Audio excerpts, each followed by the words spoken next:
Blind spot trick na dapat nyo matutunan gamit ang hero na si Natalia upang kayo ay makalamang sa game.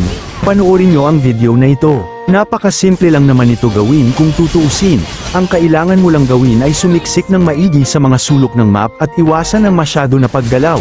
Ngunit dapat ay di ka masyado magtagal dahil ikaw ay maaaring ma-AFK.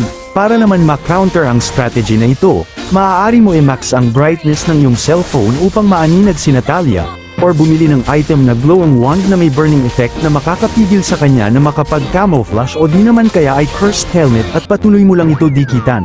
At para naman ma-maximize ang damage mo, unahin mo ang item na Blade of the Heptasis para sa physical penetration at enhanced basic attack, Rapid Boots para sa mas mataas na movement speed, Great Dragon Spear para sa CD reduction at critical, Sea Halberd para sa healing reduction, Berserker's Fury para sa additional na critical chance at damage, at Malefic Roar para sa high physical penetration.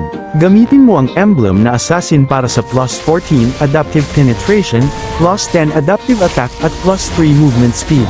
Thrill para sa dagdag na 16 adaptive attack. Master Assassin kung mag-isa lamang ang hero na malapit sa iyo, madadagdagan ng 7% ang damage na kanyang matatanggap. At Lethal Ignition kung ikaw ay magde-deal ng damage na mas malaki sa 7% ng max HP ng hero ng iyong kalaban 3 beses sa loob ng 5 seconds, masusunod ito gamit ang additional na 162 hanggang 750 adaptive damage. Karamihan sa mga viewers ko ay di pa naka-follow sa page ko. Sana ay may time ka para pindutin ang follow button para lagi kang updated sa mga tutorial videos na tiyak makaka-improve ng gameplay mo.